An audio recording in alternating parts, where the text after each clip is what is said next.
ಪ್ರೀತಿಯ ಸ್ನೇಹಿತರೆ, ಪ್ರೀತಿ, ಪ್ರಣಯ, ಕುಟುಂಬ, ಅಮ್ಮ, ನೆನಪು, ಶರಾಬು, ಸೌಂದರ್ಯ, ಸಿನಿಮಾ, ಸಾಹಿತ್ಯ ಹೀಗೆ ಕಣ್ಣಿಗೆ ಕಂಡ ಪ್ರತಿಯೊಂದರ ಬಗ್ಗೆಯೂ ನನ್ನದೇ ಆದ ಶ್ರದ್ಧೆಯಿಂದ ಬರೆಯುವ, ಮಾತನಾಡುವ ನಾನು ಪತ್ರಕರ್ತ, ಕಥೆಗಾರ, ಕಾದಂಬರಿಕಾರ ಅಂತೆಲ್ಲ ಅನ್ನಿಸಿಕೊಂಡ ಅತ್ಯಂತ ಸಾಮಾನ್ಯ ಮನುಷ್ಯ. ಹೆಸರು ರವಿ ಬೆಳಗೆರೆ. ನೋಡೋಕ್ ಕಾಣದೇ ಇದ್ರೂ ಕಳೆದ ಬಾರಿ ಬಂದಿದ್ದ ಮಾರ್ಚ್ 15ನೇ ತಾರೀಕು ಹೆಗಲ ಮೇಲೆ ಕೈ ಇಟ್ಟು ಹೇಳಿತ್ತು, ಗುರು ನಿಂಗೀಗ 53 ವರ್ಷ. ಅದಕ್ಕೆ ನಾನು ಹೆಮ್ಮೆಯಿಂದ ಹೇಳಿದೆ, ಇರ್ಲಿ ಹೋಗು, ನಾನಾಗಲೇ 63 ಪುಸ್ತಕ ಬರೆದಿದ್ದೀನಿ, 6,500 ಮಕ್ಕಳು ಓದೋ ಪ್ರಾರ್ಥನಾ ಸ್ಕೂಲ್ ಕಟ್ಟಿದ್ದೀನಿ, Pakistan, Afghanistan, Kazakhstan, Kyrgyzstan, Uganda, Congo, Kenya, Tanzania, Dubai, Italy, France, Germany, Switzerland ಮುಂತಾದ ದೇಶಗಳನ್ನು ನೋಡಿದ್ದೀನಿ. ಆಫೀಸ್ನಲ್ಲಿ, ಮನೆಯಲ್ಲಿ, ಕೈಯಲ್ಲಿ, ಹೆಗಲ ಚೀಲದಲ್ಲಿ ಸದಾ ಪುಸ್ತಕ ಇಟ್ಕೊಂಡಿರೋ, ದಿನಕ್ಕೆ 18 ಗಂಟೆ ಕೆಲಸ ಮಾಡೋ, ಎಲ್ಲ ಮಾಡಿಯೂ ಖುಷಿಯಾಗಿರೋ, ತುಂಬಾ ಹೊತ್ತು ಮಕ್ಕಳೊಂದಿಗೆ ಆಟವಾಡಿ ಸಂತೋಷವಾಗಿರೋ ಶ್ರೀಮಂತ ನಾನು.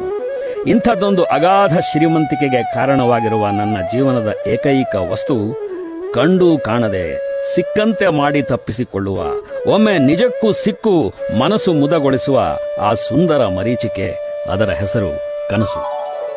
ನೀವೀಗ ಕೇಳ್ತಿರೋ ಸುಮಾರು 60 ನಿಮಿಷಗಳ ಧ್ವನಿ ಮುದ್ರಿಕೆಯ ಹೆಸರು ಕನಸೆ.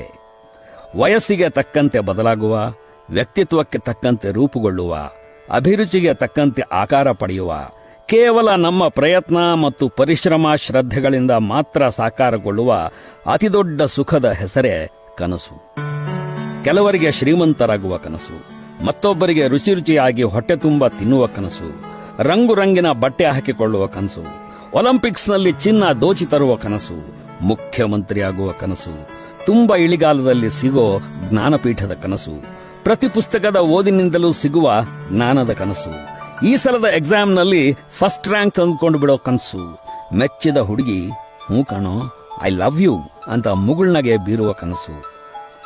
8 ವರ್ಷದ ಹುಡುಗನನ್ನ ಕೇಳಿ ನೋಡಿ, ನಿನ್ನ ಕನಸೇನು ಮರಿ ಅಂತ. ದೊಡ್ಡವನಾದ್ಮೇಲೆ ಅಮ್ಮಂಗೆ ಸೀರೆ ತಂದು ಕೊಡ್ತೀನಿ ಅಂತಾನೆ. ಮನುಷ್ಯನ ಬದುಕೆ ಹಾಗೆ. Everybody is A dream chaser.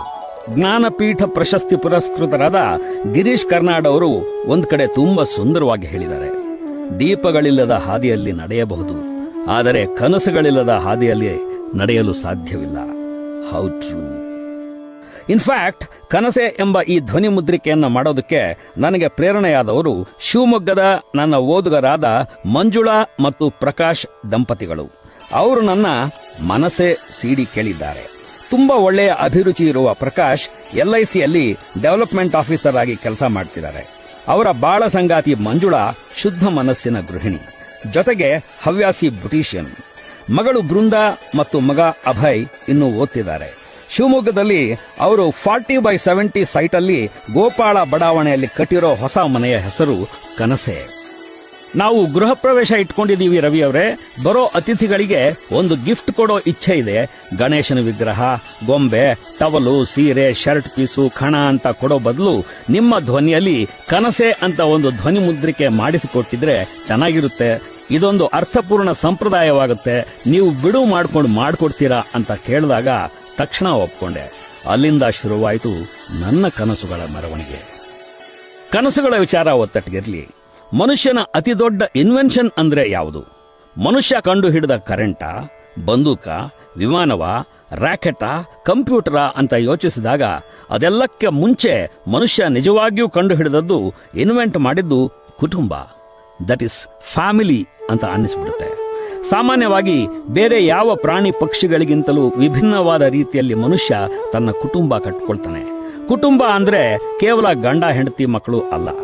ಅಪ್ಪ, ಅಮ್ಮ, ಅತ್ತೆ, ಮಾವ, ತಮ್ಮಂದ್ರು, ತಂಗೀರು, ನಾದಿನೀರು, ಓರ್ಗಿತೀರು, ಸೋದರ ಮಾವಂದ್ರು, ಚಿಕ್ಕಪ್ಪಂದ್ರು, ನಾವೆಲ್ಲ ಜನರಲ್ ಆಗಿ ಕರೆಯೋ ಕಸಿನ್ಸು, ದೂರದ ನೆಂಟರು, ಹತ್ತಿರದವರು, 10 ದಿವಸದವರು, ಇಷ್ಟಕ್ಕೂ ಇವರು ವರ್ಷೆಯಲ್ಲಿ ನಮಗೆ ಏನಾಗಬೇಕು ಅನ್ನೋದೇ ಸರಿಯಾಗಿ ಗೊತ್ತಾಗದಂತಹ ಸಂಬಂಧಿಗಳು, ಹೀಗೆ ಎಲ್ಲ ಸೇರಿ ಒಂದು ಕುಟುಂಬವಾಗುತ್ತೆ. ಅನೇಕ ಸಲ ನಮ್ಮ ಅತ್ಯಂತ ಆತ್ಮೀಯ ಗೆಳೆಯರು ಕೂಡ ನಮ್ಮ ಕುಟುಂಬದ ಒಂದು ಭಾಗವೇ ಆಗಿ ಹೋಗಿರುತ್ತಾರೆ.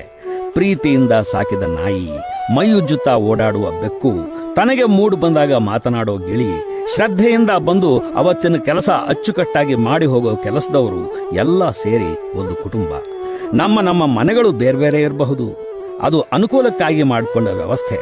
ಆದ್ರೆ ನಾವೆಲ್ಲರೂ ಒಂದು ಫ್ಯಾಮಿಲಿಗೆ, ಅಂದ್ರೆ ಒಂದು ಕುಟುಂಬಕ್ಕೆ ಸೇರಿದವರು. ನಿಮಗೂ ಗೊತ್ತಿದೆ, ಎಲ್ಲ ಕುಟುಂಬಗಳ ಪಾಲಿಗೂ ಇರೋ ಛತ್ತರಿಯೇ ಮನೆ. ಮನೆಯ ವಿಚಾರಕ್ಕೆ ಬಂದ್ರೆ ನಾನು ಭಯಂಕರ ಡ್ರೀಮಿಯನಲ್ಲ.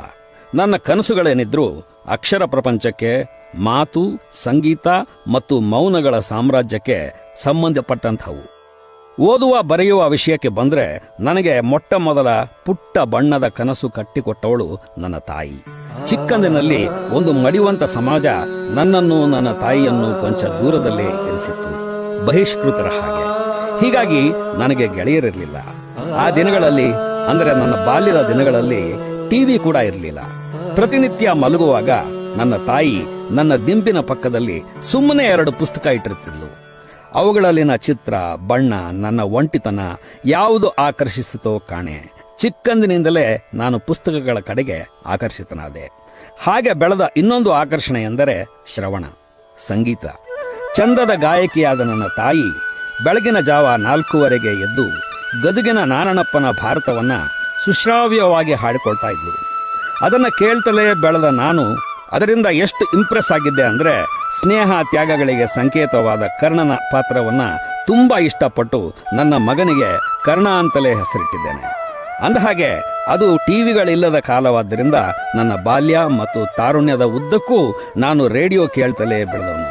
ಹೀಗಾಗಿ ಪಿ.ಬಿ. ಶ್ರೀನಿವಾಸ್, ಘಂಟಸಾಲ, ಎ.ಎಂ. ರಾಜ, ಮಾಧವ ಪೆದ್ದಿ ಸತ್ಯಂ, ಬಾಲಸುಬ್ರಹ್ಮಣ್ಯಂ, ಕೆ.ಎಲ್. ಸೈಗಲ್, ಸಿ.ಎಚ್. ಆತ್ಮ, ಮುಖೇಶ್, ಮೊಹಮ್ಮದ್ ರಫಿ, ಮನ್ನಾಡೆ, ನರೇಂದರ್ ಚಂಚಲ್, ಜಗಜಿತ್ ಸಿಂಗ್, ಲತಾ ಮಂಗೇಶ್ಕರ್, ಆಶಾ ಭೋನ್ಸ್ಲೆ, ಬೇಗಂ ಅಖ್ತರ್, ಜಾನಕಿ, ಪಿ. ಸುಶೀಲಾ, ಜಿಕ್ಕಿ ಮುಂತಾದವರೆಲ್ಲ ನಮ್ಮ ಪರಿಚಿತರಂತೆಯೇ, ಪಕ್ಕದ ಮನೆಯವರಂತೆಯೇ ಆಗಿ ಹೋದರು. ಇವತ್ತಿಗೂ ನಾನು ಸಂಗೀತವಿಲ್ಲದೆ ಇರುವುದಿಲ್ಲ. ನನ್ನ ಪ್ರಕಾರ ಆರೋಗ್ಯಕರವಾದ ಯಾವ ಕನಸು ತನ್ನಷ್ಟಕ್ಕೆ ತಾನು ನನಸಾಗಿ ಅಲ್ಲಿಗೆ ನಿಲ್ಲುವುದಿಲ್ಲ. ಅದು ಇನ್ನೊಂದು ಕನಸಿನತ್ತ ನಿಮ್ಮನ್ನು ಓಡಿಸುತ್ತದೆ, ಬೆನ್ನತ್ತುವಂತೆ ಮಾಡುತ್ತದೆ. ಮೈ ಡಿಯರ್ ಫ್ರೆಂಡ್ಸ್, ನೆನಪಿರಲಿ, ನಾವು ಕನಸುಗಳನ್ನು ಬೆನ್ನತ್ತುವುದನ್ನು ನಿಲ್ಲಿಸಿದ ದಿನ ಅಲ್ಲಿಗೆ ಮುದುಕರಾಗಿ ಹೋಗ್ತೇವೆ. Please keep chasing the dreams. ಒಂದು ವಿಷಯ ಹೇಳಿದ್ರೆ ನೀವು ಅದನ್ನು ಸ್ವಪ್ರತಿಷ್ಠೆ ಅಂದ್ಕೋಬೇಡಿ. ನಾನು ಕಟ್ಟಿರುವ ಪ್ರಾರ್ಥನಾ ಶಾಲೆಯಲ್ಲಿ ಇವತ್ತು 6,500 ಮಕ್ಕಳು ಓದ್ತಾ ಇದ್ದಾರೆ. ಶಾಲೆ ಆರಂಭವಾದಾಗಿನಿಂದ ಇವತ್ತಿನ ತನಕ ಒಂದೇ ಒಂದು ವರ್ಷ ಕೂಡ ತಪ್ಪದ ಹಾಗೆ SLCಲಿ 100ಕ್ಕೆ 100% ರಿಸಲ್ಟ್ ತರ್ತಾ ಇದ್ದಾರೆ. ಆದರೆ ನಿಮಗೆ ಗೊತ್ತಿರಲಿ, ನಾನು SLC 2 ಸಲ ಪಾಸ್ ಆದವನು. ಕೆಲವು ವರ್ಷಗಳ ಹಿಂದೆ 8ನೇ ಕ್ಲಾಸ್ ಪಾಸ್ ಮಾಡಿದವರಿಗೆ TCH ಅಂದ್ರೆ ಟೀಚರ್ಸ್ ಟ್ರೈನಿಂಗ್ಗೆ ಪ್ರವೇಶ ಕೊಡಲಾಗ್ತಾ ಇತ್ತು. ಹಾಗೆ TCH ಮಾಡಿ ಶಿಕ್ಷಕಿಯಾದವಳು ನನ್ನ ತಾಯಿ. ಮುಂದೆ ಶಿಕ್ಷಕರು SLC ಮಾಡಿಕೊಂಡ್ರೆ 15 ರೂಪಾಯಿ ಸಂಬಳ ಜಾಸ್ತಿ ಮಾಡ್ತೀವಿ ಅಂದಿತ್ತು ಸರ್ಕಾರ. ಸರಿ, ನನ್ನ ಅಮ್ಮ SLC ಪರೀಕ್ಷೆಗೆ ಕಟ್ಟಿದ್ಲು. ಅದೇ ವರ್ಷ ನಾನು SLC ಬರೆದೆ. ತಾಯಿ ಮಗ ಒಟ್ಟಿಗೆ ಪರೀಕ್ಷೆ ಬರೆದದ್ದು SLC ಬೋರ್ಡ್ನ ಇತಿಹಾಸದಲ್ಲಿ ನಮ್ಮಿಬ್ಬರದೇ ಇರಬೇಕು ಉದಾಹರಣೆ. ಮುಂದೆ ರಿಸಲ್ಟ್ ಬಂತಲ್ಲ, ಶಾಲೆಯಲ್ಲಿ ಪಾಠ ಮಾಡ್ತಾ ಇದ್ದ ಅಮ್ಮನಿಗೆ ಕಿಟಕಿಯಲ್ಲಿ ಕೂಗಿ ನಿಂತು ಹೇಳಿದೆ, ಅಮ್ಮ ನೀನ್ ಪಾಸು. ನಿಂದೇನಾಯ್ತು ಮಗನೇ ಅಂದ್ಲು. ನಾನು ಫೇಲು ಅಂದೆ. ಆಕೆಯ ಕಣ್ಣು ನೀರಾಡಿದವು. ಆದರೆ ದುಃಖ ತೋರಗೊಡದೆ ಹತ್ತಿರಕ್ಕೆ ಕರೆದು 2 ರೂಪಾಯಿ ಕೊಟ್ಟು ಸಿನಿಮಾಕ್ಕೆ ಹೋಗ್ಬಂದು. ಮರುದಿನ ಅಮ್ಮ ನನಗೆ ಮಾಡಿದ ಅತಿ ದೊಡ್ಡ ಉಪಕಾರವೆಂದರೆ ಬಳ್ಳಾರಿಯ ಸಿಟಿ ಸೆಂಟ್ರಲ್ ಲೈಬ್ರರಿಗೆ ಕರೆದೊಯ್ದು 5 ರೂಪಾಯಿಗಳದೊಂದು ಹಾಗೂ 3 ರೂಪಾಯಿಗಳದೊಂದು ಮೆಂಬರ್ಶಿಪ್ ಕಾರ್ಡ್ ಮಾಡಿಸಿ ಲೈಬ್ರೇರಿಯನ್ ಪ್ರಹ್ಲಾದಾಚಾರ್ಯರಿಗೆ ಪರಿಚಯ ಮಾಡಿಕೊಟ್ಟಿದ್ಲು. ನಂತರ ವಿಶಾಲವಾದ ಲೈಬ್ರರಿಯ ರ್ಯಾಕ್ಗಳ ಮಧ್ಯೆ ನಿಲ್ಲಿಸಿ, ಮಗು, ಇವಷ್ಟು ಕನ್ನಡದ ಪುಸ್ತಕಗಳು, ನಿನಗೆ ಏನೇನು ಓದಬೇಕು ಅನ್ಸುತ್ತೋ ಅದೆಲ್ಲವನ್ನೂ ಓದು ಅಂದ್ಲು. Believe me friends, SLC fail ಆದ ನಾನು ಪತ್ತೇದಾರಿ ಕಾದಂಬರಿಗಳನ್ನು ಓದಲು ಆರಂಭಿಸಿದ್ದು. ಆಮೇಲೆ ಮುಂದೆ SLC ಮುಗಿಸಿ PUCಗೆ ಹೋಗೋ ಹೊತ್ತಿಗೆ ಬೀಚಿ, ತಾರಾಸು, ಅನಕ್ರು, ಅನಂತಮೂರ್ತಿ, ಯಶವಂತ ಚಿತ್ತಾಲ, ಶಿವರಾಮ ಕಾರಂತರ ತನಕ ಲೈಬ್ರರಿಯಲ್ಲಿದ್ದ ಹೊಸಗನ್ನಡದ ಅಷ್ಟು ಸಾಹಿತ್ಯ, ಅಷ್ಟು ಪುಸ್ತಕ ಓದ್ಬಿಟ್ಟಿದೆ. ಅವತ್ತಿನ ಆ ಡ್ರೀಮ್ ಚೇಸಿಂಗ್ ಸ್ವಭಾವ ಇವತ್ತಿಗೂ ನನ್ನಲ್ಲಿ ಉಳಿದಿದೆ. ಅದು ನನ್ನಿಂದ ಬರೆಸ್ತಾ ಇದೆ. ನಿಜ ಹೇಳಬೇಕಂದ್ರೆ ಬದುಕಿಸ್ತಾ ಇದೆ.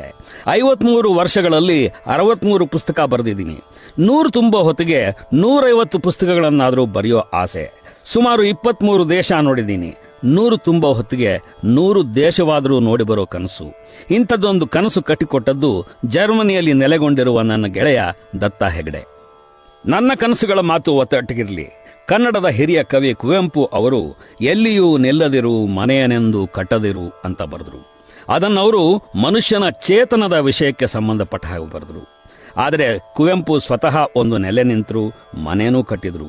ಮನೆ ಕಟ್ಟೋದು ಪ್ರತಿ ಮನುಷ್ಯನಲ್ಲೂ ಸ್ವಭಾವತಃ ಇರುವಂತಹ ಒಂದು ದೇದೀಪ್ಯಮಾನವಾದ, ಹಿತವಾದ, ಬಿಟ್ಟು ಬಿಡದೆ ಕಾಡುವ ಸುಂದರ ಕನಸು. ಚಿಕ್ಕ ಮಕ್ಕಳಿದ್ದಾಗಲೇ ಬಹುಶಃ ನಾವು ಮನೆ ಕಟ್ಟೋಕೆ ಶುರು ಮಾಡ್ತೀವಿ. ಮರಳಲ್ಲಿ, ಮಣ್ಣಲ್ಲಿ, ಪುಟ್ಟ ಪುಟ್ಟ ಕಲ್ಲುಗಳಲ್ಲಿ. ಅದರ ಸುತ್ತ ಕೂತ್ಕೊಂಡೇ ಮನೆ ಆಟ ಆಡ್ತೇವೆ. ನೀನು ಅಪ್ಪ, ನಾನು ಅಮ್ಮ, ನೀನು ಅಂಗಡಿಗೆ ಹೋಗ್ಬಾ, ನಾನು ಅಡಿಗೆ ಮಾಡಿಟ್ಟಿರ್ತೀನಿ. ಈ ಪುಟ್ಟ ಹಿತ್ತಾಳೆಯ ಪಾತ್ರೆ, ಬಣ್ಣ ಕಳೆದುಕೊಂಡ ಗೊಂಬೆ, ಅದಕ್ಕೊಂದು ತೊಟ್ಲು, ಅದೆಲ್ಲ ಹಿರಿಯರ ಇಮಿಟೇಷನ್ ಅಂತ ಅಂದ್ಕೊಂಡ್ರೂ it's the beginning of a dream. ಬಾಲ್ಯದ ಆ ಮಧುರ ಕನಸನ್ನ ನೆನೆಸಿಕೊಂಡು ಜಗಜಿತ್ ಸಿಂಗ್ ತುಂಬಾ ಸುಂದರವಾದ ಗಜಲ್ ಹಾಡಿದ್ದಾರೆ. ನಿಜವಾದ ಮನೆ ಕಟ್ಟುವ ಕನಸು ಸಾಮಾನ್ಯವಾಗಿ ಮನುಷ್ಯನಲ್ಲಿ ಆರಂಭವಾಗೋದು 35-40 ಆಸ್ಪಾಸ್ನಲ್ಲೇ. ಕೆಲವೊಮ್ಮೆ ಆ ಕನಸು ತಂತಾನೆ ಆರಂಭವಾದರೆ ಮತ್ತೆ ಕೆಲವು ಸಲ ಯಾವುದೋ ಗೆಳೆಯ, ಯಾವುದೋ ಸೊಸೈಟಿಯ ಜಾಹೀರಾತು, ಅಥವಾ ಎಲ್ಲೋ ನೋಡಿದ ಹತ್ತಿರದವರು ಯಾರೋ ಕಟ್ಟಿದ ಸುಂದರ ಮನೆ, ಇಂಥದೊಂದು ಕನಸನ್ನ ನಮ್ಮಲ್ಲಿ ಬಿತ್ತು ಬಿಡುತ್ತೆ. ಅದು ಅಂತಿಂಥ ಕನಸಲ್ಲ, ಮೂಡಿದ ಕೂಡಲೇ ನನಸಾಗುವಂಥದ್ದೂ ಅಲ್ಲ, ಅಬ್ಬ ಮುಗೀತು ಅಂತ ಅನಿಸುವಂಥದ್ದೂ ಅಲ್ಲ, ಒಂದೇ ದಿನಕ್ಕೆ ಮೂಡಿ ನಿಲ್ಲುವಂಥದ್ದು ಅಲ್ಲ. ಇಷ್ಟಿಷ್ಟೇ ಬೆಳೆಯುತ್ತಾ, ಬೇರೆ ಬೇರೆ ಆಕಾರ ಪಡೆಯುತ್ತಾ, ಎಂತೆಂಥವೋ ಬಣ್ಣ ಧರಿಸುತ್ತಾ, ಅತ್ತಿತ್ತ ನೋಡುತ್ತಾ, ಏನನ್ನೋ ನೋಡಿ ಬಂದು ಇನ್ನೇನನ್ನೋ ಮಾಡಲು ಪ್ರೇರೇಪಿಸುತ್ತಾ, ರಾತ್ರಿ ಗಾಢ ನಿದ್ರೆಯಲ್ಲಿ ದಿಡುಗ್ಗನೆ ಎಬ್ಬಿಸಿ ಕೂಡಿಸುತ್ತಾ, ಮತ್ತೆ ತಾನೇ ಚುಕ್ಕು ತಟ್ಟಿ ಮಲಗಿಸುತ್ತಾ, ಹೊತ್ತಲ್ಲದ ಹೊತ್ತಿನಲ್ಲಿ ಮನೆಯಿಂದ ಹೊರಬೀಳುವಂತೆ ಮಾಡುತ್ತಾ, ಸುಮ್ಮನೆ ಮಳೆ ಬಿದ್ದರೂ ದೂಡಗೊಳಿಸುತ್ತಾ, ಇದು ಇನ್ನೇನೋ ಆಗಬೇಕಾಗಿತ್ತು ಅಂತ ಅನ್ನಿಸ್ತಾ, ಅರೆ ಹೀಗಾಗತ್ತೆ ಅಂದ್ಕೊಂಡೇ ಇರಲಿಲ್ಲ ಎಂದು ಮುದಗೊಳ್ಳುವಂತೆ ಮಾಡುತ್ತಾ, ನಮ್ಮೊಂದಿಗೆ ಕನಿಷ್ಠ ಪಕ್ಷ 1.5-2 ವರ್ಷ ಸಂಸಾರ ಮಾಡುವ ಈ ಮನೆಯ ಕನಸು ಅಂತಿಂತದ್ದಲ್ಲ ಬಿಡಿ. ಲಾಳ ಸಿಕ್ಕಿತು ಅನ್ನೋ ಕಾರಣಕ್ಕೆ ಕುದುರೆ ಕೊಂಡ್ಕೊಳ್ಳೋಕೆ ಹೊರಡೋರು ಬೇಕಾದಷ್ಟಿದ್ದಾರೆ. ಅವರ ಸಂಖ್ಯೆಗೆ ಸರಿಸಮನಾಗಿ ಇರೋರು ಸಾಲ ಸಿಕ್ಕಿತು ಅನ್ನೋ ಕಾರಣಕ್ಕೋಸ್ಕರ ಮನೆ ಕಟ್ಕೊಳ್ಳೋರು. ಅವರು ಕಡಿಮೆ ಸಂಖ್ಯೆಯಲ್ಲೇನಿಲ್ಲ. ನಿಜ ಹೇಳಬೇಕಂದ್ರೆ ಸಾಲ ತೆಗೆಯದೆ ಮನೆ ಕಟ್ಟೋರು ಜಗತ್ನಲ್ಲೇ ಇರಲಾರರು. ಅಮೆರಿಕದ ಒಟ್ಟು ಎಕಾನಮಿ ಆಯ ತಪ್ಪಿದ್ದೇ ಈ ಮನೆ ಸಾಲದ ರಗಳೆಯಿಂದಾಗಿ. ಇವತ್ತಿಗೂ ಸಾಲಗಳಾಗುತ್ತಲೇ ಇವೆ, ಮನೆಗಳು ಏಳ್ತಲೇ ಇವೆ. ಈ ಎಕ್ಸ್ಟೆನ್ಷನ್ಗೆ ನಾವು ಬಂದು ಮನೆ ಕಟ್ಟಿದಾಗ ಏನಿತ್ರಿ, ಬರೀ ಕಾಡು. ರಾತ್ರಿ ಮನೆಗೆ ಬರೋಕೆ ಹೆದರಿಕೆ ಆಗ್ತಿತ್ತು. ಒಂದು ರಸ್ತೆ ಕೂಡ ಇರಲಿಲ್ಲ.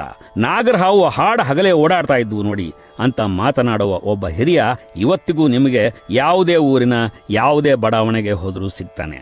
ಆಗೆಲ್ಲ ರೇಟ್ ಇಷ್ಟಿತ್ತೇನ್ರಿ, ಸ್ಕ್ವೇರ್ ಫೀಟ್ಗೆ 80 ರೂಪಾಯಿ ಅಂದ್ರೂ ಕೊಂಡ್ಕೊಳ್ಳೋರಿರ್ಲಿಲ್ಲ ಎಂದು ಹೊಟ್ಟೆ ಉರಿಸ್ತಾ. ಆದ್ರೂ ಒಳ್ಳೆ ಜನ, ಒಳ್ಳೆ ಡೀಸೆಂಟ್ ಏರಿಯಾ ಆಯ್ತು ಬಿಡಿ, ಹೆಚ್ಚಿನವರು ವೆಜಿಟೇರಿಯನ್ಸು ಎಂದು ಸಮಾಧಾನಕರ ಬಹುಮಾನದಂತಹುದನ್ನ ಕರುಣಿಸ್ತಾನೆ. ಅಲ್ಲಿಂದ ಆರಂಭ. ಇಂಥ ಜಾಗದಲ್ಲಿ ಮನೆ ಕಟ್ಟಿಸಬೇಕು ಅಂತ ನಿರ್ಧಾರವಾದ ಕೂಡಲೇ ಸೈಟಿಗೆ ಹಣ ಹಂಚುವುದಕ್ಕಿಂತ ಮುಂಚೆ ಮನೆ ಹೇಗಿರುತ್ತೆ, ನಿಂದ್ಯಾವ ರೂಮು, ನಂದ್ಯಾವ ರೂಮು, ಮಾಸ್ಟರ್ ಬೆಡ್ರೂಮ್ ಯಾವುದು, ವರಾಂಡ ಹೇಗಿರಬೇಕು, ನೀನ್ ಸುಮ್ಮನೆ ಹಳೆ ಹಂಡೆ, ಕೊಳದಪ್ಲೆ, ಇದ್ದಲು ಒಲೆ ಅಂತ ಜಂಕೆಲ್ಲ ತರಬೇಡ ಹೊಸ ಮನೆಗೆ ಎಂದು ಹೆಂಡತಿಗೆ ಅಪ್ಪಣೆ ಕೊಡುವ ತನಕ ಮಾತು, ಆಸೆ, ಕನಸು ಆರಂಭವಾಗಿ ಬಿಡುತ್ತವೆ. ಆ ಹೊತ್ತಿಗೆ ಮದುವೆ ಆಗಿ ಮಕ್ಕಳಾಗಿ ಓರಗೆ ಅವರು ಹೊಟ್ಟೆ ಕಿಚ್ಚಾಗುವಂತೆ ಮನೆ ಕಟ್ಟಿ, ಗಂಡ ಹೆಂಡತಿ ಇಬ್ಬರಿಗೂ ನೌಕರಿ ಇದ್ರೆ ಆಫೀಸ್ನಲ್ಲಿ ಸಾಲ ಸಿಗೋದು ಖಚಿತವಾಗಿ, ಎಂದೋ ಕಂತು ಕಟ್ಟಿಸಿಕೊಂಡ ಸೊಸೈಟಿಯಿಂದ ಪತ್ರ ಬಂದು ಕಡೆಗೂ ಹೇಗೋ ಒಂದು ಸೈಟು ಅಂತ ನಿಗದಿಯಾಗಿ ಅದರ ರಿಜಿಸ್ಟ್ರೇಷನ್ನೂ ಆಗುತ್ತೆ. ಕಾನೂನಿನ ವಿಷಯದಲ್ಲಿ ನಾನು ಮಹಾಪಂಡಿತನಲ್ಲದೇ ಇದ್ರೂ ಒಂದು ಸೈಟು ಅಥವಾ ಮನೆಯ ಖರೀದಿ ಮಾಡುವಾಗ ಅದನ್ನ ಗಂಡ ಹಾಗೂ ಹೆಂಡತಿ ಇಬ್ಬರ ಹೆಸರಿನಲ್ಲೂ ರಿಜಿಸ್ಟರ್ ಮಾಡಿಸೋದು ಕ್ಷೇಮ. ಒಂದಲ್ಲ 4 ಸಲ ನಿಮಗೆ ಸೈಟ್ ಮಾರ್ತಾ ಇರುವಾತ ನಿಜಕ್ಕೂ ಅದರ ಮಾಲೀಕನ, ಅದನ್ನ ಆತ ಈಗಾಗಲೇ 5-6 ಜನಕ್ಕೆ ಮಾರಿಲ್ಲ ತಾನೆ, ಅದರ ಮೇಲೆ 2 ಬ್ಯಾಂಕ್ಗಳಲ್ಲಿ ಸಾಲ ತಗೊಂಡಿಲ್ಲ ತಾನೆ ಅಂತ ವಿಚಾರಿಸಿ ವಕೀಲರಿಂದ ವೆರಿಫೈ ಮಾಡಿಸಿ ಆಮೇಲೆ ರಿಜಿಸ್ಟರ್ ಮಾಡಿಸ್ಕೊಂಡ್ರೆ ಸೇಫು.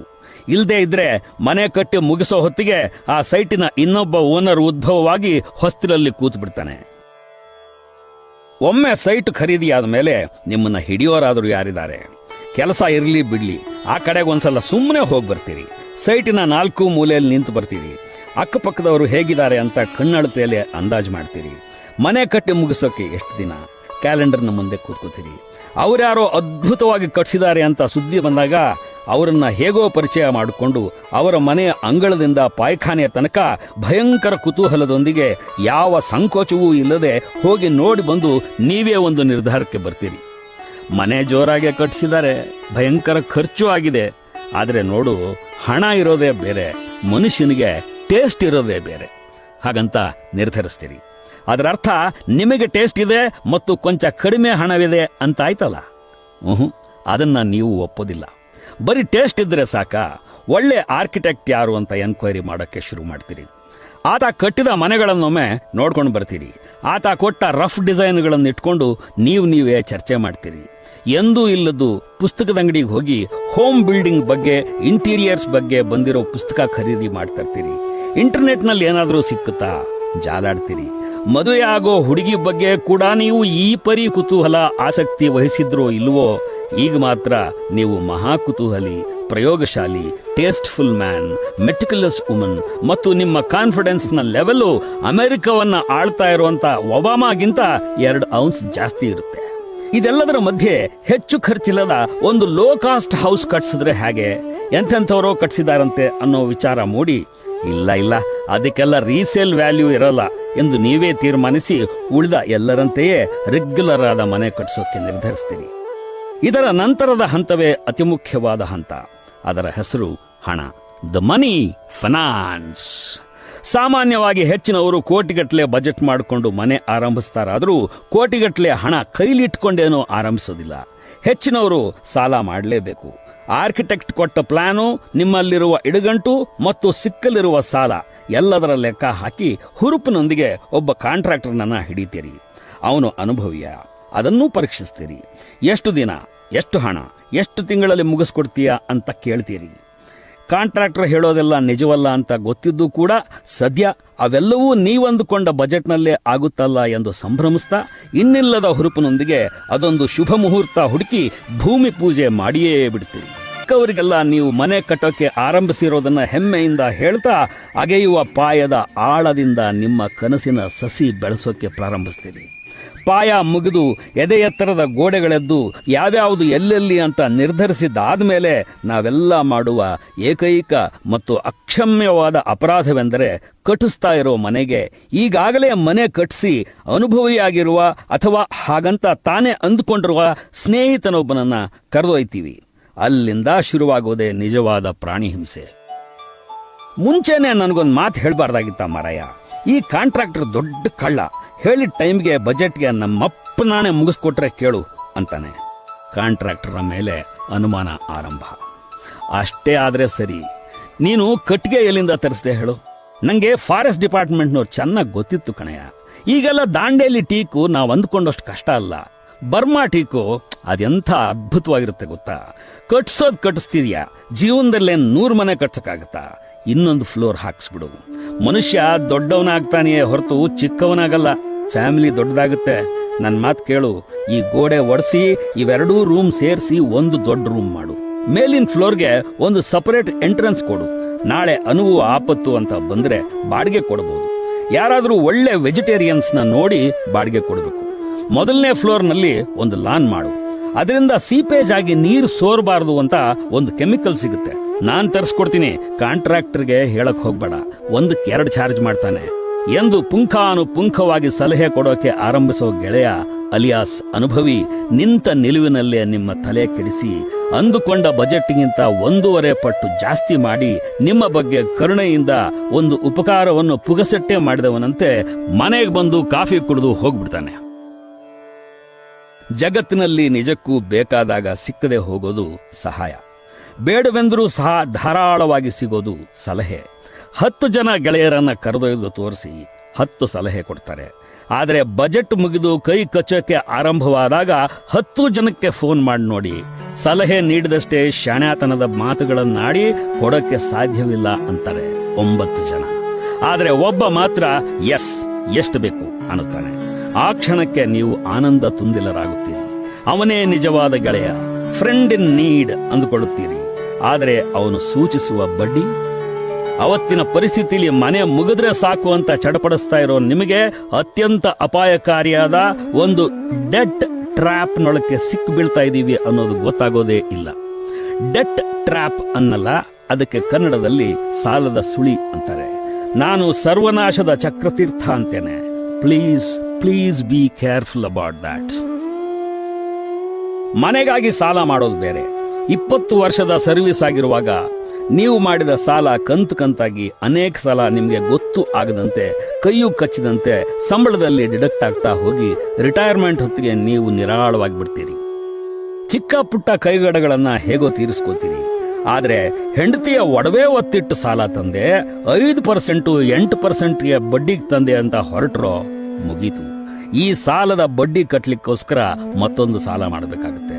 ಕಡೆಗೆ ಲೆಕ್ಕ ಹಾಕಿದ್ರೆ ಈ ಪರಿಯ ಸಾಲ ಆಯ್ತಾದ್ರೂ ಹೇಗೆ, ಇದನ್ನು ತೀರ್ಸೋದಾದ್ರೂ ಯಾವತ್ತಿಗೆ, ಈ ಪರಿ ಬಡ್ಡಿ ತರೋದೆಲ್ಲಿಂದ, ಮಾಡಿದ ಸಾಲಕ್ಕಿಂತ ಕೊಟ್ಟ ಬಡ್ಡಿನೇ ಹೆಚ್ಚಾಯ್ತಲ್ಲ, ಇದೆಂಥ ಕೆಲಸ ಮಾಡ್ಕೊಂಡೆ ಎನ್ನುವಂಥ ಯಾವ ಪ್ರಶ್ನೆಗಳಿಗೂ ಕೂಡ ನಿಮಗೆ ಉತ್ತರ ಸಿಗೋದಿಲ್ಲ. ಈ ಚಕ್ರ ಸುಳಿಗೆ ಸಿಕ್ಕವರಿಗೆ ಪರಿಹಾರವೂ ಇರೋದಿಲ್ಲ. ಅನೇಕ ಸಲ ನಮ್ಮ ವ್ಯಸನಗಳಿಂದಾಗಿ ಸಾಲದ ಚಕ್ರ ಸುಳಿಗೆ ಸಿಲುಕ್ತೀವಿ. ನಿಮಗೆ ಗೊತ್ತಿರಲಿ, ಯೋಗ್ಯತೆ ಮತ್ತು ತಾಕತ್ತು ಮೀರಿ ಮನೆ ಕಟ್ಟೋಕೆ ಹೊರಟು ಬಿಡೋದು ಕೂಡ ಒಂದು ವ್ಯಸನವೇ. ಅಂಥದ್ದೇ ಇನ್ನೊಂದು ವ್ಯಸನವೆಂದರೆ ವಾಸ್ತು. ಯಾವ ಮನುಷ್ಯ ತನ್ನ ವಸ್ತುವಿನ ಬಗ್ಗೆ ವಿಶ್ವಾಸ ಕಳ್ಕೋತಾನೋ ಅವನು ವಾಸ್ತು ಜ್ಯೋತಿಷ್ಯದಂತಹ ತಿರುಗಣಿಗಳಿಗೆ ಸಿಲುಕ್ತಾನೆ. ನಿಮಗೆ ಭಗವಂತನಲ್ಲಿ ವಿಶ್ವಾಸ ಇದೆಯಾ? ಒಳ್ಳೆ ಮನಸ್ಸಿನಿಂದ ಮನೆ ಕಟ್ಟಿ. ಅನುಕೂಲ, ಅಳತೆ, ಗಾಳಿ, ಬೆಳಕು ಇತ್ಯಾದಿಗಳ ಬಗ್ಗೆ ಆರ್ಕಿಟೆಕ್ಟ್ ಜೊತೆಗೆ ಮಾತಾಡಿ. ಇಷ್ಟಾಗಿ ನಿಮಗೆ ವಿಶ್ವಾಸವಿದೆ ಅನ್ನೋದಾದ್ರೆ ವೈಜ್ಞಾನಿಕವಾಗಿ ವಾಸ್ತುಶಾಸ್ತ್ರ ಅಧ್ಯಯನ ಮಾಡಿದವರನ್ನ ಒಂದ್ಸಲ ಕಂಡು ಸಲಹೆ ಪಡೀರಿ. ಆದರೆ ಅರ್ಧ ಮುಕ್ಕಾಲು ಕಟ್ಟಿದ ಮೇಲೆ ನೀವು ವಾಸ್ತು ಪಿತಾಮಹರನ್ನ ಕರೆದೊಯ್ದು ನಿಲ್ಲಿಸಿದ್ರೋ ಮನೆಯ ಪಾಯ ಕೂಡ ಬದಲಾಯಿಸ್ಬಿಡ್ತಾರೆ. ಆ ತಪ್ಪು ಯಾವತ್ತಿಗೂ ಮಾಡಬೇಡಿ. ಅರ್ಧ ಮನೆ ಕಟ್ಟಿದ ನನ್ನ ಗೆಳೆಯನೊಬ್ಬನಿಗೆ ನಾನಾ ಕಾರಣಗಳಿಗೋಸ್ಕರ ತನ್ನ ವ್ಯಾಪಾರದಲ್ಲಿ ತೊಂದರೆ ಆಯಿತು. ಹಣದ ಅಡಚಣೆ ಬಂತು. ಅದರಲ್ಲಿ ಹೆಚ್ಚಿನ ಅಡಚಣೆ ಬಂದದ್ದು ಮನೆಯ ಪ್ಲಾನ್ ಬದಲಿಸಿ ವಿಸ್ತರಿಸ್ತಾ ಹೋದದ್ರಿಂದಲೇ. ಅವನು ಕಡೆಗೆ ವಾಸ್ತು ತಜ್ಞನೊಬ್ಬನನ್ನ ಹಿಡ್ಕೊಂಡು ಬಂದ. ಅರೆ, ದೇವ್ ಮೂಲೆಯಲ್ಲಿ ನೀವು ಡೈನಿಂಗ್ ರೂಮ್ ಬಾಗಿಲಿಟ್ಬಿಟ್ಟಿದ್ದೀರಲ್ಲ, ಬಚ್ಚಲು ಈ ಜಾಗದಲ್ಲಿ ಇರಬಾರ್ದಾಗಿತ್ತಲ್ಲ, ಅಸಲು ಎಂಟ್ರೆನ್ಸೇ ಈ ದಿಕ್ಕಿಗೆ ಇರಬಾರ್ದಾಗಿತ್ತು ಅಂತ ತಲೆ ತಿಂದವನು ಕಡೆಗೆ ಇಡೀ ಮನೆ ಕೆಡವಿಸಿ ಆ ಕಾರಣಕ್ಕೋಸ್ಕರವೇ ನನ್ನ ಗೆಳೆಯ ಕಟ್ಟಿಸಿದ್ದ ಮನೆ ಮಾರಿ ವ್ಯಾಪಾರವನ್ನೂ ನಿಲ್ಲಿಸಿ ಈಗ ಚಿಕ್ಕದೊಂದು ನೌಕರಿ ಮಾಡ್ತಾ ಅದೇ ಬಾಡಿಗೆ ಮನಲಿದ್ದಾನೆ. ನಾನು ಹೇಳೋದಿಷ್ಟೇ, ಕನಸು ಕಾಣೋದು ತಪ್ಪಲ್ಲ. ಅದಕ್ಕಾಗಿ ಶ್ರಮಿಸೋದು, ಸಲಹೆ ಪಡೆಯೋದು, ವಿಚಾರಣೆ ಮಾಡೋದು ಇದ್ಯಾವುದೂ ತಪ್ಪಲ್ಲ. ಆದರೆ ಫ್ರೆಂಡ್ಸ್, ನಿಮ್ಮ ಕನಸು ಕೇವಲ ನಿಮ್ಮ ಕಣ್ಣಿನಲ್ಲಿ ಹುಟ್ಟಿ ನಿಮ್ಮ ಮನಸ್ಸಿನಲ್ಲಿ ಬೆಳೀಬೇಕು. ಅದಕ್ಕೊಂದು ಆರೋಗ್ಯಕರ ಮಿತಿ ಇರಬೇಕು. ಅದರ ಒಟ್ಟು ಪರಿಣಾಮ ಏನಾಗಲಿದೆ ಅಂತ ನಿಮಗೆ ಗೊತ್ತಿರಬೇಕು. ಯಾರನ್ನೋ ನಂಬಿ ಹೇಗೋ ಆಗುತ್ತೆ ಬಿಡು ಅಂದ್ಕೊಂಡು ಹುಂಬು ಧೈರ್ಯ ಮಾಡಿ ನೆಗೆಟಿವ್ ಆದ ಮಾರ್ಗಗಳಲ್ಲಾದರೂ ದುಡಿದು ಈ ಕನಸು ನನಸಾಗಿಸಿಕೊಳ್ಳುತ್ತೇನೆ ಅಂತ ಯಾವತ್ತಿಗೂ ಹೊರಡಬೇಡಿ. ಕನಸು ನನಸಾಗಿಸಿಕೊಳ್ಳೋದು ಮುಖ್ಯ, ಆದರೆ ಬದುಕಿನಲ್ಲಿ ಅದೊಂದೇ ಮುಖ್ಯ ಅಲ್ಲ. ಈ ಮಾತನ್ನ ನಾನು ಸುಮ್ಮನೆ ಹೇಳ್ತಾ ಇಲ್ಲ.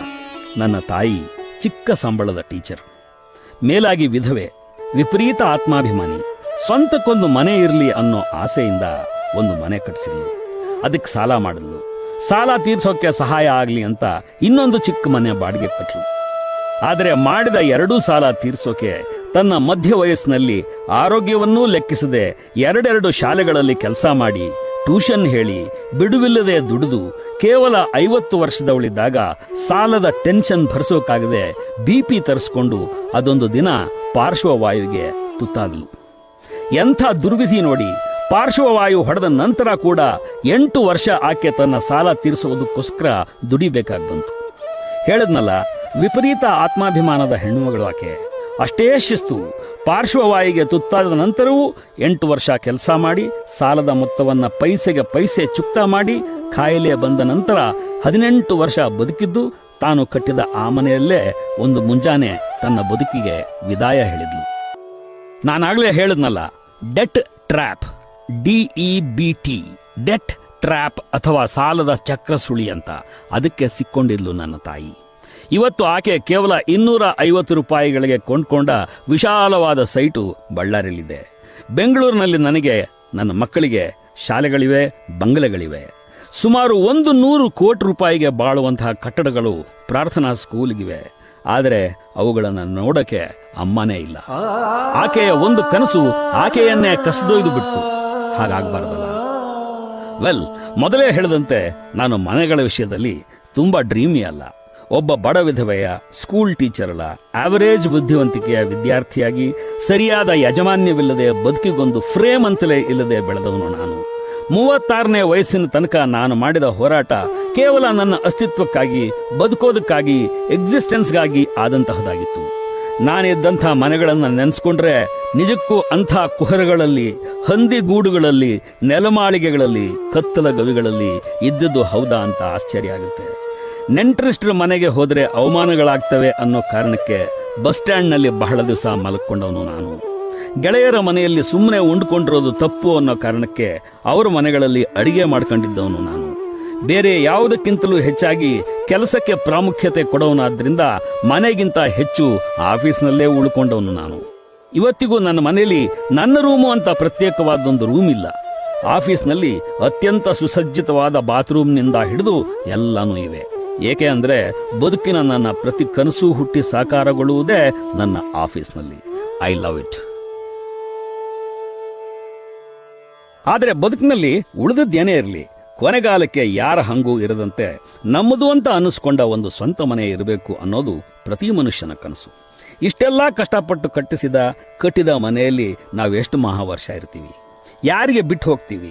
ಇಷ್ಟೆಲ್ಲ ಕಷ್ಟಪಟ್ಟು ಬದುಕಿನ 1.5-2 ವರ್ಷಗಳನ್ನಂತೂ ಕರಾರುವಾಕ್ಕಾಗಿ ಕಳ್ಕೊಂಡು ಮುಂದಿನ 10-20 ವರ್ಷ ಸಾಲ ತೀರಿಸೋದಕ್ಕೋಸ್ಕರ ಒಂದು ಮನೆ ಯಾಕೆ ಕಟ್ಟಬೇಕು ಅನ್ನುವಂಥ ಒಂದು ಫಿಲಾಸಾಫಿಕಲ್ ಪ್ರಶ್ನೆ ಒಂದೊಂದ್ಸಲ ಹುಟ್ಟೋದು ಸಹಜ. ಅದಕ್ಕೆ ಅಂತಹುದೇ ಆದರೆ ತೀರಾ ಫಿಲಾಸಫಿಕಲ್ ಅಲ್ಲದ ಒಂದು ಉತ್ತರನೂ ಇದೆ. ಮೊದಲನೇದು, ಕೈಕಾಲು ಗಟ್ಟಿ ಇರೋ ಇವತ್ತಿನ ದಿನಮಾನದಲ್ಲಿ ಹೇಗೋ ನಡೆದು ಹೋಗುತ್ತೆ. ಆದರೆ ವಯಸ್ಸಾದ ಮೇಲೆ ನಾವು ಎಲ್ಲಿರಬೇಕು? ಮಕ್ಕಳು ತಮ್ಮ ಮನೆ ಕಟ್ಕೋತಾರೆ, ಹೆಣ್ಣು ಮಕ್ಕಳಿಗೆ ಗಂಡನ ಮನೆ ಸಿಗುತ್ತೆ. ಆದ್ರೆ ನಾವಿದೀವಲ್ಲ ಗಂಡ ಹೆಂಡತಿ, ನಮಗೆ ಇರೋಕೊಂದು ಮನೆ ಬೇಡವೆ? ನಮ್ಮದು ಅಂತ. ಕಾಡಲ್ಲಿ ಹುಲಿ ಸಿಂಹಗಳು ಕೂಡ ತಮ್ಮವು ಅಂತ ಒಂದು ಟೆರಿಟರಿ ರೂಪಿಸಿಕೊಳ್ತವೆ. ಹಕ್ಕಿ ಗೂಡು ಕಟ್ಕೋತದೆ. ಪ್ರವಾಹದಲ್ಲಿ ಮೀನು ಕೂಡ ತನ್ನದೊಂದು ಸ್ಥಿರವಾದ ನೆಲೆ ಅಂತ ಕಂಡುಕೊಂಡಿರ್ತದೆ. Why not me and you? 2 ಕೋಟಿ ರೂಪಾಯಿ ಖರ್ಚು ಸಾಲ ಮಾಡಿ ಮನೆ ಕಟ್ಟಿ ಅದನ್ನ ಬಾಡಿಗೆ ಕೊಟ್ಟು ಆ ಮೂಲಕ ಸಾಲ ತೀರ್ಲಿ ಅಂತ ನಿರ್ಧರಿಸಿ ಅದೇ ಹಳೆ ಬಾಡಿಗೆ ಮನೆಯಲ್ಲಿ ಇದ್ಕೊಂಡು ಎಲ್ಲಾ ರೂಮುಗಳ ದೀಪ ಉರಿಸಿದ್ರೆ ಕರೆಂಟ್ ಬಿಲ್ ಹೆಚ್ಚಾಗುತ್ತೆ ಅಂತ ಹೆದರಿ ಎಲ್ಲಾ ದೀಪ ಆರಿಸಿ ವರಾಂಡಾದ ಮಂಕು ಬೆಳಕಿನಲ್ಲಿ ಕೂತು ಅಮೆರಿಕದಲ್ಲಿರುವ ಮಗನ ಟೆಲಿಫೋನ್ ಬಂದಿತ್ತು ಅಂತ ಕಾಯ್ತಾ ಕೂಡೋ ದಂಪತಿಗಳು ನಾವಾಗ್ಬೇಕಾ? No way. ಇದು ನಮ್ಮ ಸ್ವಂತ ಮನೆ, ನಮ್ಮ ಕನಸು. ಮಕ್ಕಳು ಬೆಳೆದು ಪ್ರಯೋಜಕರಾಗಿ ನೌಕರಿ ಸಿಕ್ಕು ಅವರ ಮದುವೆಗಳಾಗಿ ಮನೆಯಲ್ಲಿ ಮೊಮ್ಮಕ್ಕಳ ಅಳು ಕೇಕೆ ಮಾರ್ದನಿಸಿ ಇಲ್ಲಿ ಮಂಗಳವಾದ್ಯಗಳು ಮೊಳಗಿ ನೆಮ್ಮದಿಯ ನೆರಳು ರಾಜ್ಯವಾಳಬೇಕು.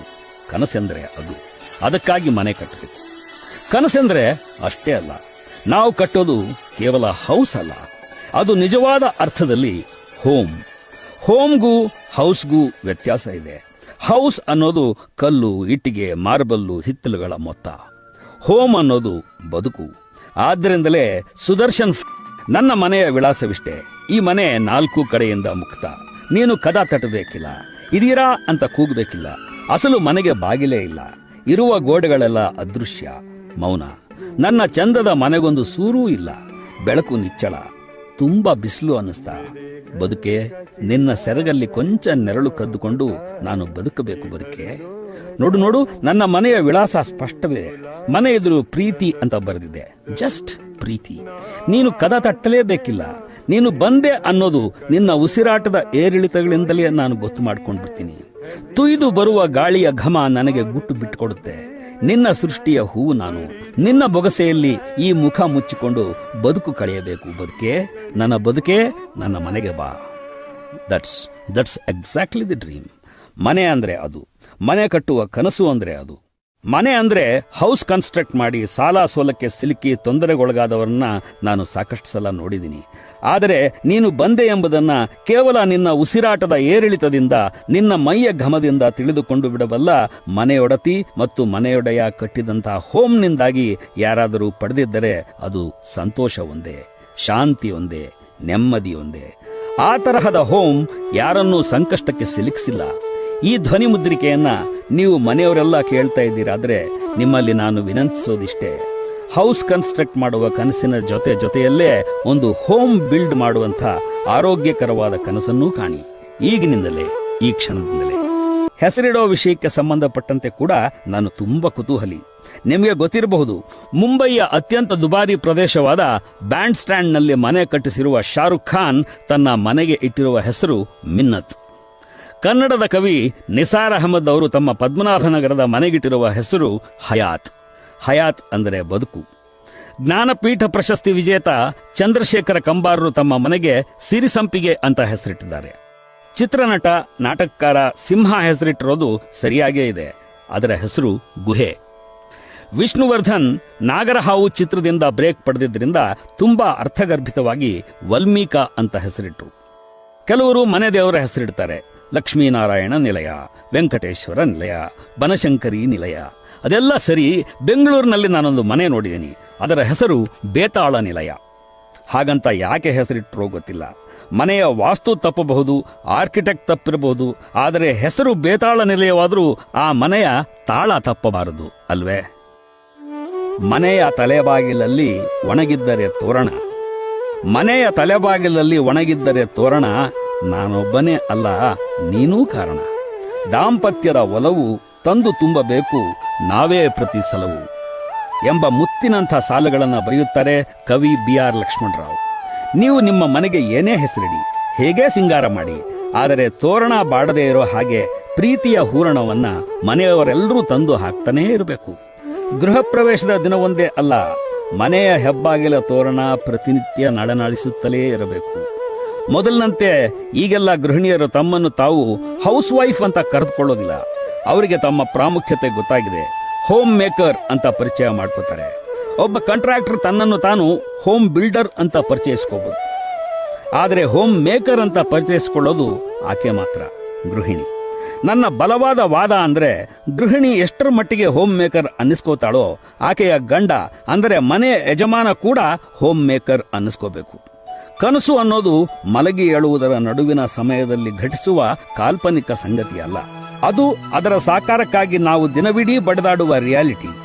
ನಾನು ನಟನಾಗ್ತೀನಿ ಅನ್ನೋ ಕನಸು, ಗಾಯಕನಾಗ್ತೀನಿ ಅನ್ನೋ ಕನಸು, ವ್ಯಾಪಾರಿ ಆಗ್ತೀನಿ ಅನ್ನೋ ಕನಸು, ದುಡ್ಡು ಮಾಡ್ತೀನಿ ಅನ್ನೋ ಕನಸು, ರಾಜಕಾರಣಿಯಾಗುವ ಕನಸು, ಈ ವರ್ಷದ ವಿಶ್ವಸುಂದರಿಯಾಗುವ ಕನಸು, ಅಮೆರಿಕದಲ್ಲಿ ಸಾಫ್ಟ್ವೇರ್ ಇಂಜಿನಿಯರ್ ಆಗ್ತೀನಿ ಅನ್ನೋ ಕನಸು, ಪ್ರಾಣಕ್ಕಿಂತ ಹೆಚ್ಚಾಗಿ ಅವನನ್ನ ಪ್ರೀತಿಸ್ತೀನಿ ಅನ್ನೋ ಕನಸು, ನೀವು ತುಂಬಾ ಇಷ್ಟಪಡುವ ನಟನನ್ನ, ಕ್ರಿಕೆಟಿಯರ್ನನ್ನ, ಬರಹಗಾರನನ್ನ, ಗಾಯಕನನ್ನ ಭೇಟಿಯಾಗ್ತೀನಿ ಅನ್ನೋ ಕನಸು, ಇವತ್ತಿನ ರೇಸ್ನಲ್ಲಿ ಗೋಲ್ಡ್ ಮೆಡಲ್ ಗೆದ್ದೇ ಗೆಲ್ತೀನಿ ಅನ್ನುವಂಥ ಕನಸು, ಈ ಸಲದ ಪರೀಕ್ಷೆಯ ರಿಸಲ್ಟು ನಾನು ಬಯಸಿದ ಹೊಸ್ತಿಲು ದಾಟಿರುತ್ತೆ ಅನ್ನೋ ಕನಸು, ಬಂದಿರುವ ಈ ಆಫ್ಟರ್ ಆಲ್ ಕಾಯಿಲೆ ವಾಸಿಯಾಗುತ್ತೆ ಅನ್ನೋ ಕನಸು. ಇಂಥ ನೂರಾರು ಸಾವಿರಾರು ಕನಸುಗಳಿಗಿಂತ ಮುಖ್ಯವಾದದ್ದು ನಾನು ಒಬ್ಬ ಒಳ್ಳೆಯ ಹೋಮ್ ಮೇಕರ್ ಆಗ್ತೀನಿ ಅನ್ನೋ ಕನಸು.